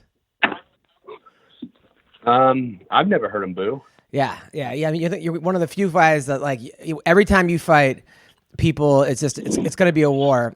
Usually you get hurt, mount some crazy comeback, and then get the win, which is pretty awesome. Now, are you retired? Well, I try not to get hurt first and just beat him up. Of course. Now, are you retired? Are you coming back? What's going on? We'll see. I'm not sure. We'll see what happens. I don't have a plan right now, to be honest. I don't have a exact. Not 100% sure. There's a lot of things going on, a lot of factors to that, a lot of pieces to that puzzle that I won't really get into, and we'll figure it out, man. Are you still training every day? Yeah. I'm doing a lot of coaching. I opened my own gym, so doing a lot of coaching others and training myself. And nice. I really enjoy coaching others, man. I really like watching other people progress and get better. Well, I mean, your last fight, you knocked out Diego Sanchez with brutal elbows. I mean, that was crazy. And, I would think that would be a good way to, end a career. I think too many fighters, it's like no matter what, they're going to keep fighting. If they lose, they can't go off on a loss. And if they win, they think they still have it, so they keep fighting. Yeah. So, I mean, I would think that knocking out Diego Sanchez would be a good way to walk away from the sport, but I could also see you missing it a lot. Obviously the way, some people I think are athletes who became fighters and others are just fighters. And I would put you in the latter category. Not that you're not a great athlete, but it just seems like you're just a fighter at heart. No, I couldn't agree more. I mean, I know what I am. I'm not that great of an athlete, and I'm certainly more of a fighter. And yeah, I mean, you called it exactly right, man. I mean, when you win, you're like, damn, I still got it, and you lose, you're like, fuck, I can't go out on a loss. I'm gonna be a bitch like that. So, yeah, there's a lot of different things to play. But for me, I mean, I'm more of I'm not just a fighter or just an athlete or anything like that. I'm more of a person than that. I have a lot more depth to my being, my existence than that. So, I don't want to just be a single thing, right? I want to do other things, and right. I have a lot of things in my mind that I want to get done. So I'm just working on other things right now, just other things on my mind. And, fighting's not going anywhere. I don't think the UFC is going anywhere. So I can always come back and pursue that more. Are any of the guys that you're coaching or any of the guys you're coaching pros? Yeah, I mean, we got a couple pros, but they're still kind of green, in the pro level. I don't really have any high level guys that I'm coaching. I definitely have some prospects that will be on the scene in the next few years. But the gym is relatively young, very young actually, and a lot of the guys are, we're building a system together. We're kind of building a team together. It's really not about one specific guy. Right. Now, there are a lot of guys out there who are great athletes, but they just can't coach. And other guys are great coaches, but they were never that great. Guys like Freddie Roach, who was a great boxer, but he wasn't, the champ of the entire world. Is it frustrating for you to coach others, or does it come natural to you? Yeah, that's a great question. I thought that I was very natural at it, and I thought that, but for the last however many years, I've only done it just by having, just for fun, right? Or just on the side. And now that I've done it, I started doing it more full time and really putting some emphasis on it. I realized that I actually suck at it, and it's a skill that I need to develop over time. And I think it's going to just take some time, but it's something that I do focus on, and I put some mental energy towards, and I read some stuff about how others have done it, and start to look at it a little bit deeper. Let's talk about some stuff today that, in the news. Conor McGregor announced he's retired. I'm not buying it at all, unless he's going to bare knuckle boxing or something. I just don't see it. Do you think he's really? You think he's really done fighting? I mean, I could see it going both ways. I don't know. I think he's really talking about, he wants a cut of the UFC, right? Like he really wants a bigger piece of the pie than what UFC is willing to give him. And in that sense, I can see him being like, you know what, fuck it, I'm done. I built my name. I did all this, and they're not giving me my worth, so I'm done. But I don't know how long that'll last, though. So I think in his mind he might truly be done, but I think it's only going to last so long. And eventually he's going to say, man, I miss this, I miss the sport, and I got more to prove. I got more than I can accomplish in this sport, so I'm coming back. Now, it was announced that one of the guys that you fought recently, Donald Cerrone, is fighting Al Iaquinta. Who do you like in that fight? That's a tough one, man. I would initially say Cowboy, but Iaquinta's been on a tear, and he's a killer, man. And I think if he fights Cowboy properly, I think he should be able to pull it out. But I think he's got to take him down. I don't think if it turns out to be just a kickboxing match, I think Cowboy will catch him. Now, a lot of people thought that in your fight with Cowboy, he kind of tricked you. Like, you were doing really well against him, and then he hugged you. And then when he hugged you, you kind of let off the gas a little bit. And then, do you think that's accurate or no? I don't know, man. Hindsight's 20/20, right? Yeah. I don't know. To be honest, I just don't know. I try not to really think about it too much. I mean, he caught me. Look, it is what it is. Maybe it was due to me letting off the gas, him hugging me. Maybe I got him more comfortable. Whatever it is, it worked out for him. If we ever get to fight again, which hopefully we can sometime, then, I'll fix whatever mistakes I made, and I'll come back better and stronger. I mean, your career was like streakier than my baby's underwear. I mean, there were times that you went on like a 12-fight win, and then you lost and you won. Was that mental, or you think those were just like the matchups? Oh man, yeah. There's just so many pieces to the puzzle, man. There's certainly a huge mental part. There's, if I could go back in my career and redo everything, I can tell you right now, the one thing I would do is I wouldn't be the kind of the old school dummy that I was, where I was just like, I'll fight anybody, anytime, anywhere. And sometimes I go in with injury. Sometimes there'd be things going on, short camps, problems in camp. And there's just a lot of things that would happen. And sometimes, maybe I just shouldn't even have been in there at that level, at least. And I think I really could have taken care of myself better and had a longer career and probably been more successful in a lot of fights there where I handicapped myself, and rather than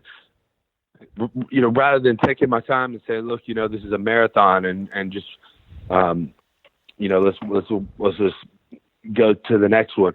I was just always that guy that'd be like, fuck it, man, let's go. I don't care. I'm injured. I'm, camp was shit, or whatever it was, what I mean. And so looking back, I mean, at this point, that's the only thing that I would change.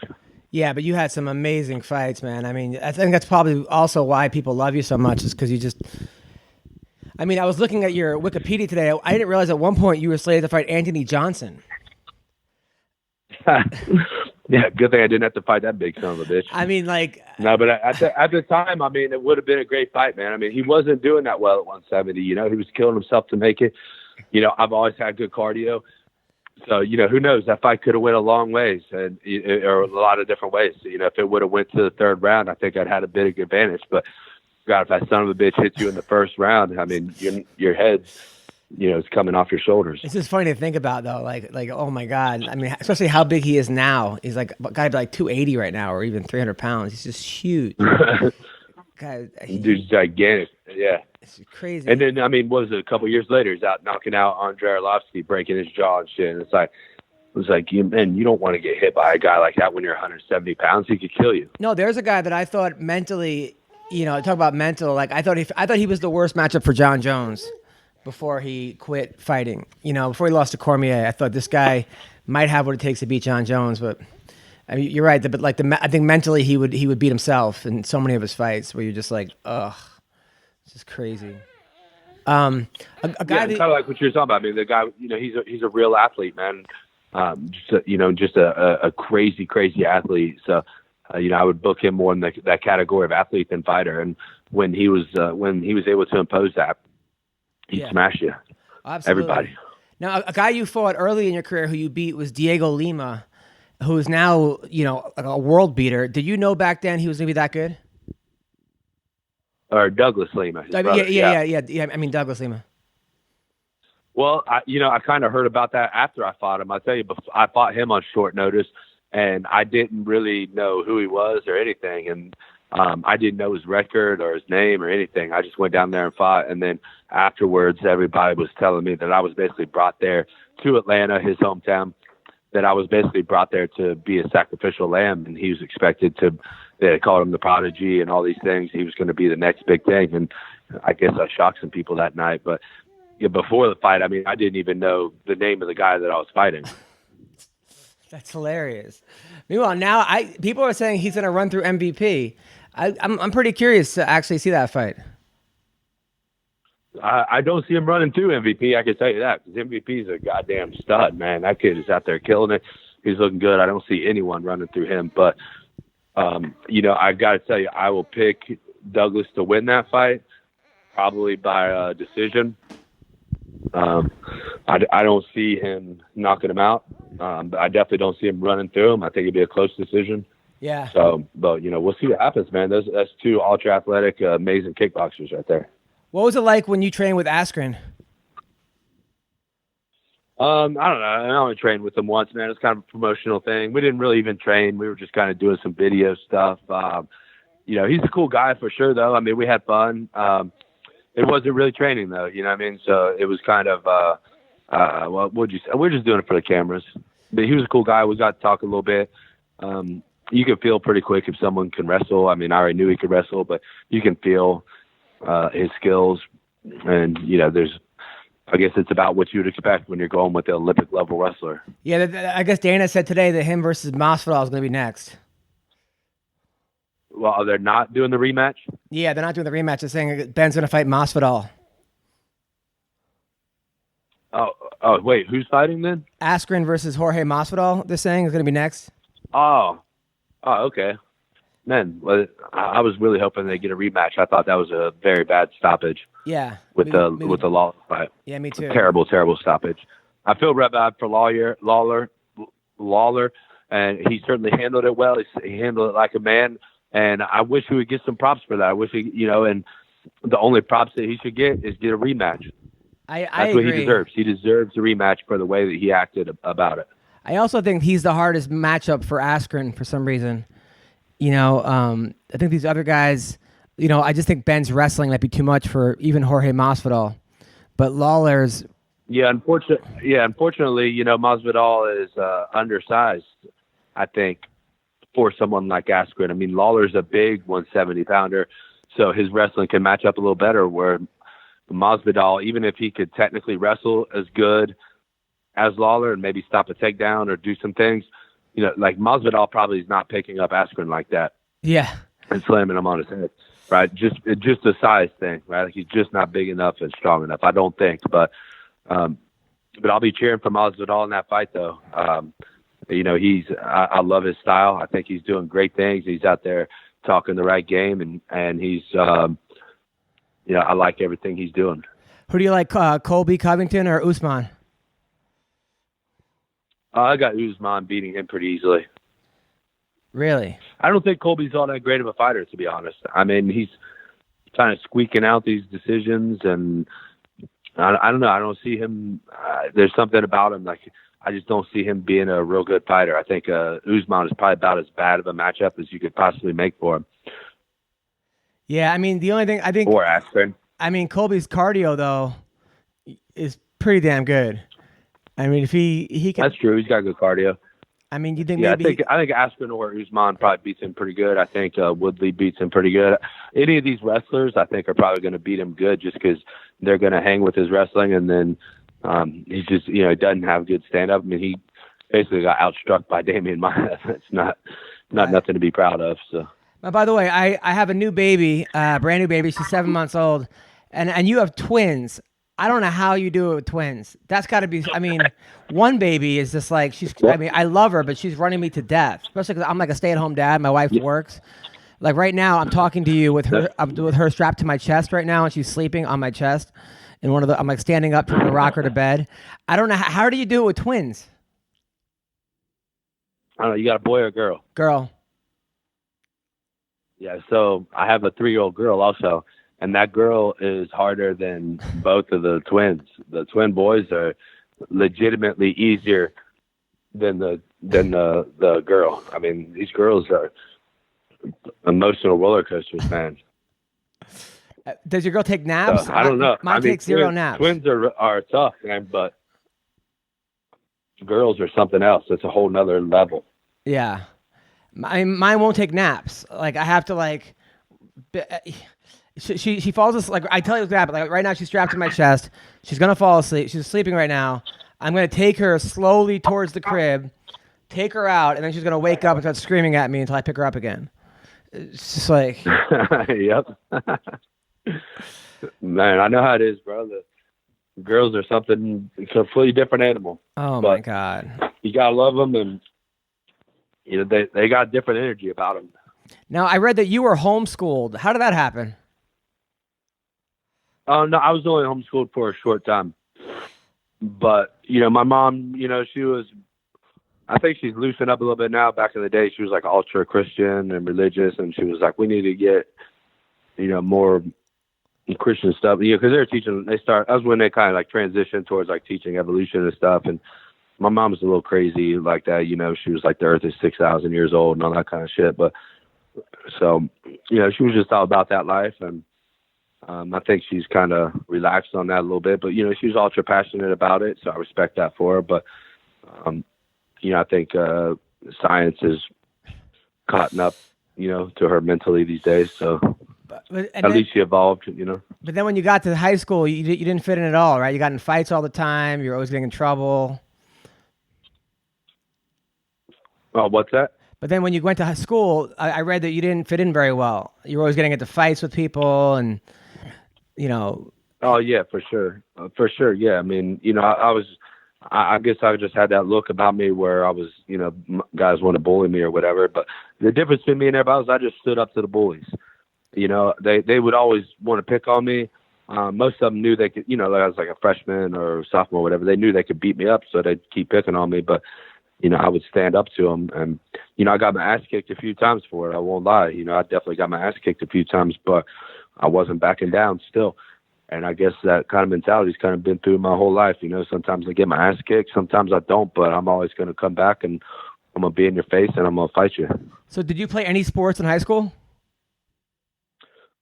Only a little bit my freshman year. I just played football my freshman year, and then I was like, I wanted to wrestle actually, but you know, it was kind of like,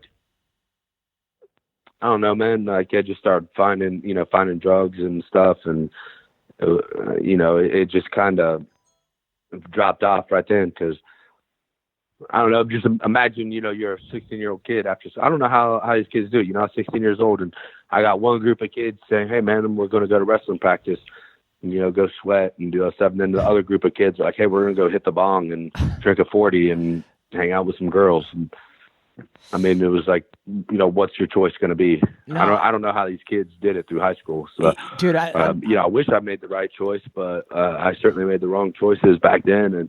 I don't know. Maybe it made me who I am, but you know, it only lasted a few years, and then I was back on doing what I do again.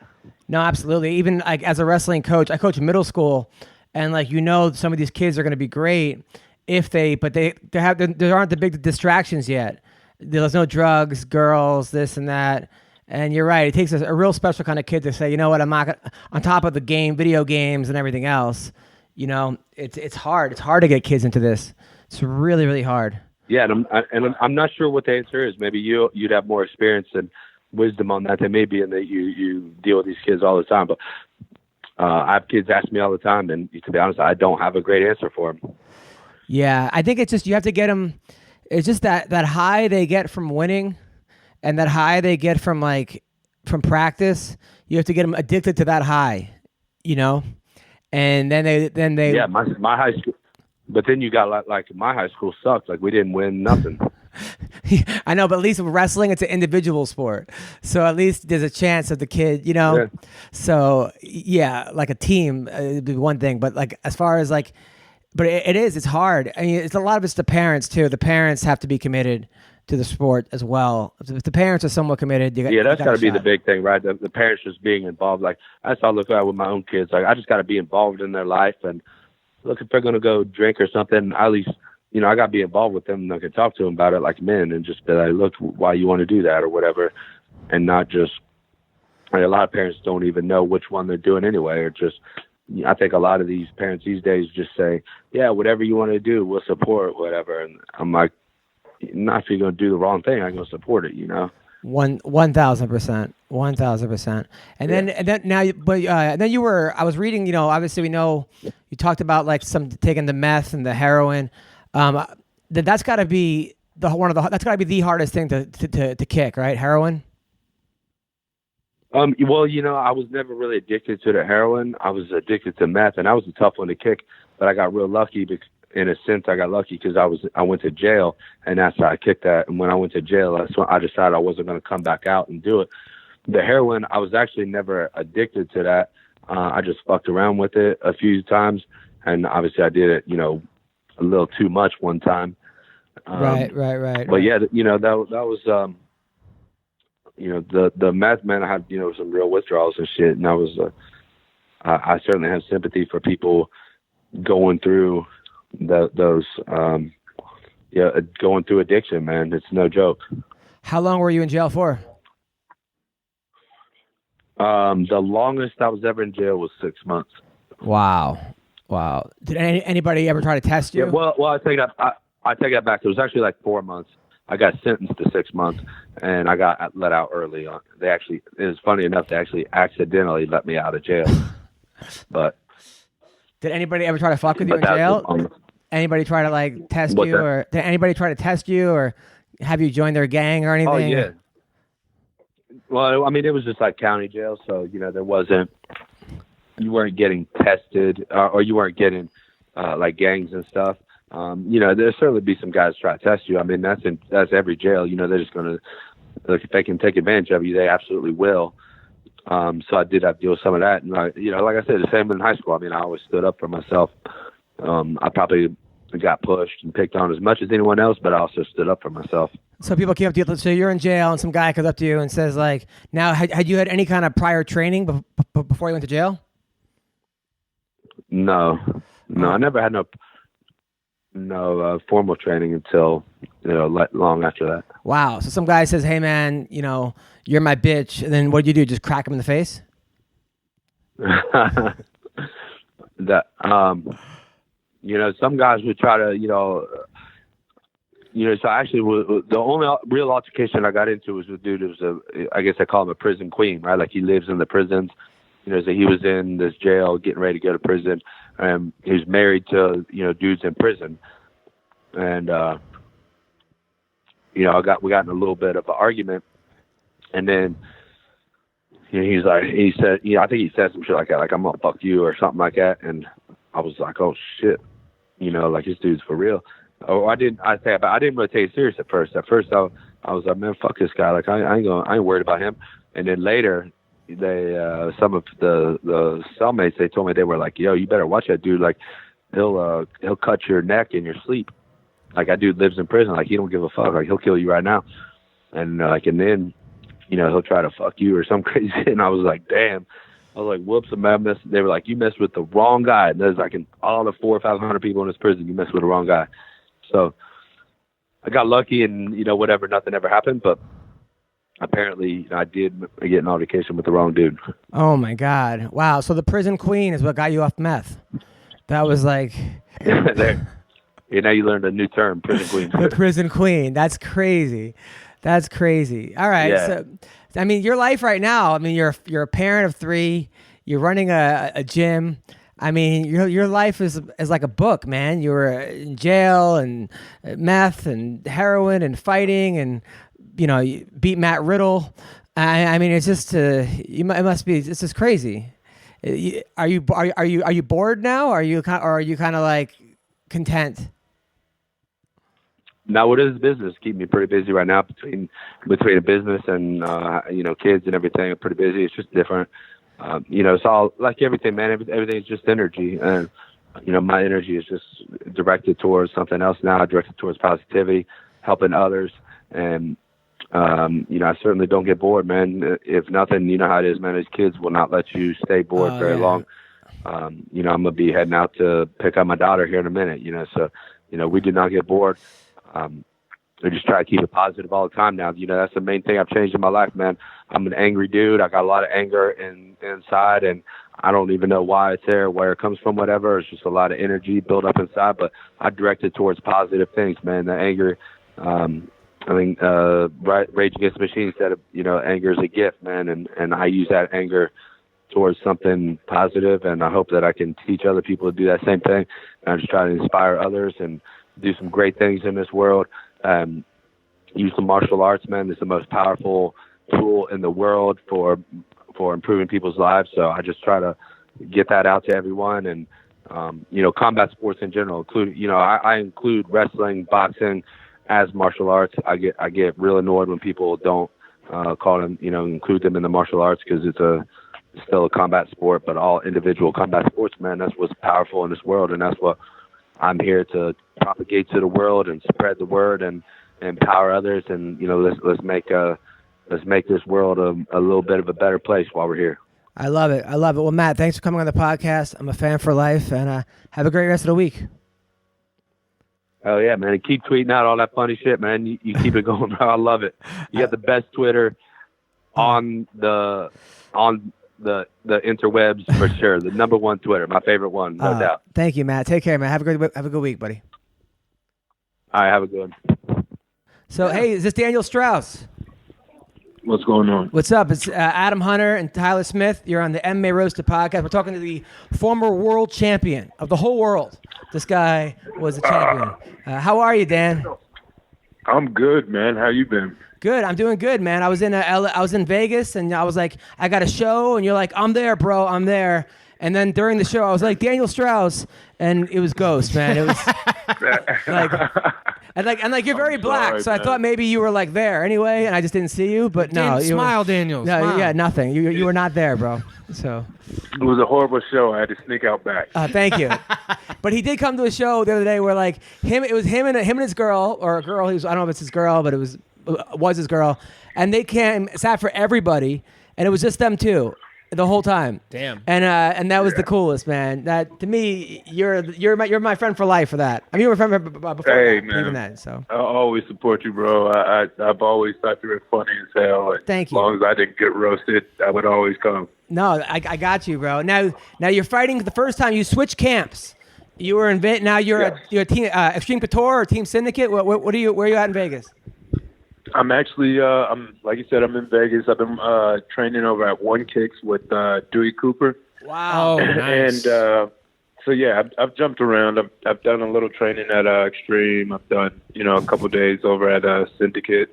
I'm just trying to get my feet solid somewhere. And right now, training with Dewey has been good. So I just finished my camp with him and enjoying my time there and just trying to get better. Well, Dewey's an awesome coach. Now, is Kevin Lee still over there? Yeah, he's around. I think he's at Extreme Couture, and he comes train with Dewey sometimes too. So I see him here and there. Now, you were at a super camp. You were at American Top Team. That's where you were for the last 10 years. Then you decided to go to Vegas. How has that transition been? It's different. It's for me, I like it. Being down in South Florida, I was doing my thing for a long time. Like you said, I was with ATT for a while, just grinding it. And, I needed a change. I needed, a little bit more push. I needed to get back to what I needed to do, the running, the road work. And I needed somebody to push me to do that.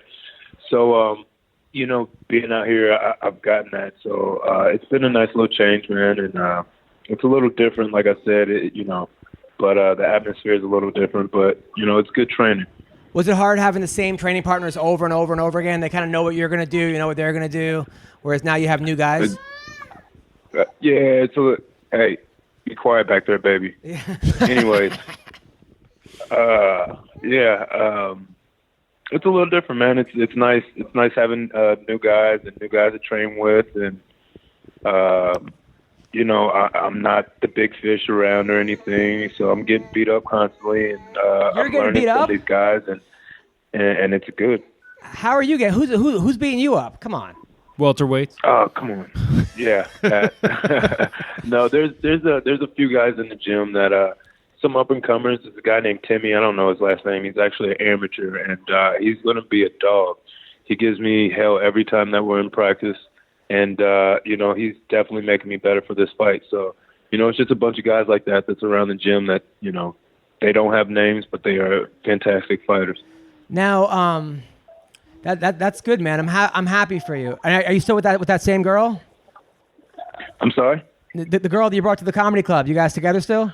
No, man. It's just we're friends. I didn't like her anyway, dude. I honestly thought you were too good for her. So. I'm just kidding. But I mean, it's a hard. Now Vegas has some hot chicks. I mean, between the strippers and the tourists and the fight groupies, look at you're a good-looking guy. You got those dreadlocks. Women, you're a fighter. Is it hard warding them all off? It isn't hard because they're not flocking. So I just kind of stay on my own lane, and when I find a baddie, I'll try to wife her. Maybe we'll see. Are you on Tinder or Soul Swipe or BlackPeopleMeet.com? No, man, I can't be on any of those. I can't fucking afford to get catfished, and right. Man, I'm cool on that. Now I was talking about the high roller BJJ. You went up against Crazy Horse in that. Yeah, man. I thought you were going to destroy Crazy Horse. It went into like triple overtime, right? Crazy Horse is a lot stronger than what he looks like. He's definitely crazy, but he's a little bit stronger than what he looks like. And at the time that we did that was actually my first time rolling since the accident. So I kind of got put on the spot, and it was fun to do it. But next time I'm gonna be training for sure. Well, nothing like coming back from a almost deadly fatal motorcycle accident doing a marijuana BJJ tournament against a guy named Crazy Horse. Was that that couldn't have been, that's insane, but that's cool, man. I mean, good for you for winning. Thank you. Now that was how long ago was that accident? Was it like I'm sorry, the accident? Yeah. The accident was December 17th of not last year, the year before that. So just over a year. 2017. Yeah. So I took all last year to just rebuild and trying to get back. And in October, about October, I went to a bunch of doctors, and I was actually coming out to Vegas this way to see Dr. Williams, I think is his last name, Dr. Williams. And we had decided that if if the swelling and everything wasn't going down by this point, that I was just going to go ahead and try to do surgery. So it was good, and, so here I am. But no more motorcycles, right? Nah, I won't say that. I just rode yesterday, so come on, I'm riding all the time. Just dirt bikes. And I love it, man. I can't stop riding. Dude, you're fighting on Friday night, and you're riding on Monday? Well, yeah, see, here's the thing. The first thing I thought about after getting out the hospital was if I was going to fight again. Once I realized that I wanted to fight again, my next thing was I have to get on that bike again. You know what I mean? Because there's no way that I'm going to be able to step inside of a cage, face another man when I can't even face, a problem that is beating me outside the cage. So for me, it was just beat that and then, move forward. I jumped back on the bike. I did over 100. I felt good. Nice. So I knew. You did over 100 on the bike? Nice. What do you do? 100 miles an hour? Dude, are you out of your mind? Nice work. Come on, man. It was only like 187. No, you're kidding. There you go. You're joking, right? What kind of bike you ride? I got two. I got a little Sportster, a little Harley Sportster, and a little Suzuki Jixer. Oh, very nice. Very nice. Jixers You're are- encouraging this shit? Hell yeah. Come on, 180 Live your miles. fucking life, man. Don't listen to Adam. Yeah, actually live. Live your life. Exactly, live a life. Come on, man. Daniel. You gotta, Look, you gotta people die enjoy every day. life while you're young. Dude, you're a And, guy. You beat every odd. You were ranked one of the top guys in wrestling in high school. You ended up going to jail your senior sir. year. You were kicked out of your house. You went to jail. sir. You became a fighter. Then you became a world champion. You got everything going for you. Everything. Come on, man. You have kids, right? Or a kid? Do you have a kid? Yeah, I got a daughter. A daughter. She'll be 7. And you know what? The thing of it is like I definitely want to be around for her, obviously. I don't want to make stupid mistakes and not, be in her life. But at the same time, like, I'm a hellraiser. I'm a risk taker. That's who I am. And that's what makes me a good father at that. You know what I mean? So It makes you a good fighter, too. I don't try to put things in front of her and just, I don't want to hurt her on purpose or anything like that. But I also have to live my life and let her understand that, you can't be scared of things. You can't be scared of, things that have defeated you. You know what I mean? Because you got to get back to the drawing board, start all over. And that's one thing that she's seen me do from this accident. She was there right after I had the accident. She stayed with me for a little bit during my recovery, and she's seen me build back. You know what I mean? She's seen me get back on a motorcycle. She's seen me ride again. She's seen me. She's coming out here to see me fight again. And, knowing that she's happy that I'm back to doing this is one of the best joys for me. It's not even necessarily about getting back to the cage. It's, the things that comes with getting back to the cage is what excites me. So you taking let's say you take a girl home, right? You're at the Rhino all night. This hot chick wants to come home. You know that she's got something, right? You see a couple pimples down there. Being a risk taker, do you go in raw? Nah, I can't, man. I can't be that type of risk taker. I gotta go ahead and just jump over the building and fall on my face. Fuck that. Okay, all right. So there are some risks you won't take. Yeah, some risks I won't take. Some Okay. All right, that's good. So you're fighting a buddy of mine, Shane Crutchton, real nice guy, Marine, former cokehead, another guy who's out of his mind. Should be a good fight. I know that you're a very big, heavy favorite. Is it hard being a big favorite? Would you rather be the underdog or the favorite? I mean, I don't know why they have me as a favorite, to be honest. I mean, I was just crippled a year ago, so I don't know why.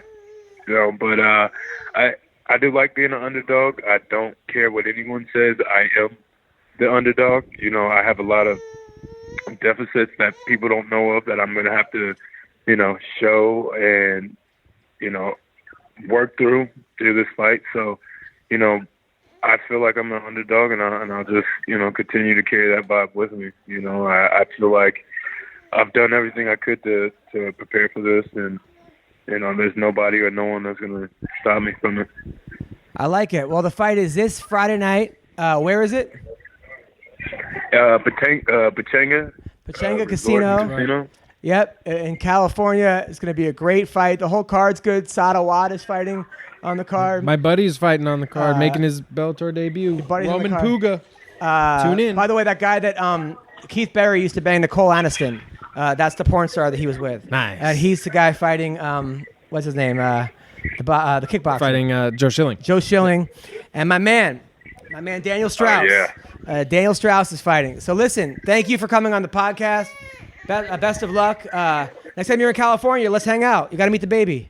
Hey, let's do it, man. Let's do it. I missed the show. I gotta get back to one. Absolutely. Well, thank you for everything, brother. Take care. Hey, thank you, man. Always. Good luck, man. Later. All right, Daniel Straus. I like that guy. Yeah, he's awesome. Yeah. And the fact that he was almost dead a year and change ago. Yeah. Like badly, not just died from being sick, like died from his body being mangled and thrown off a motorcycle. But why is he still doing 100 miles an hour? Right now is like, fuck, man. But why is he still doing 100 miles an hour on a motorcycle? Why not? Because, dude, I'm on his team for that one. I love riding bikes. I get it. No, I'm all for taking risks, but I dirt bike. I go skydiving. Like I do all of it. Yeah, that's true. It's true. Like if you're not gonna live your life doing what you want to do, then what's the point of living? No, it's good. Look, You know, I dropped out of college to become a comedian. There you go. That was That's almost as dangerous, dude. that was a pretty big risk. That's just as dangerous as riding a motorcycle I think 100 it might be miles more an hour. dangerous, actually. So what do you got Bad coming for your up? long-term health. So also, okay, so we got another 8 minutes on this card. Let's see what else we got coming up this week. Let's see what we got. I said it before, but I'm going to say it again. Actually, my friend, give a shout out to my buddy Mayhem's Roman. calling me. Hold on. Oh, nice. Oh shit! You missed it. I just missed it. Fucking missed it. Right after we were talking about it too. Maybe he'll call back again. If he does, you might have to get another card. Come on, Mayhem, call back again. He just called. I just missed it. Let's see if he calls back. Oh, that sucks. Mayhem calls back. We have to get another card. All right, so let's see. That was Daniel Straus. So what do you have coming up? What do I have coming up? Not much. Got a couple camping trips, but Tuesday, Thursdays, teaching at yes. Braxton's Combat Sports and Fitness in Venice, California. 7:00. Gi Jiu-Jitsu. Come by. All levels. Yep.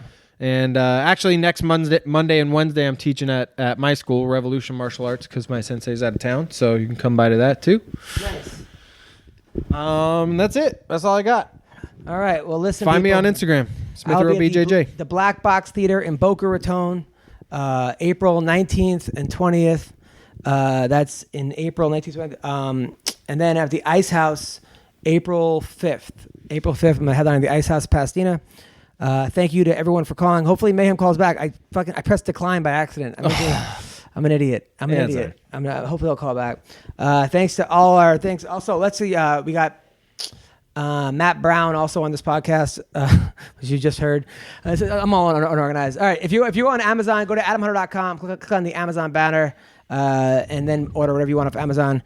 Also, and check me out. My schedule, adamhunter.com. Thank you so much. Take care. Bye-bye. Hurgun okkur trap sonsun Trap sonsun trap donsun Түүний сонсдог хөгжим дур булан Даадаш дуулан дур булан мууруулаа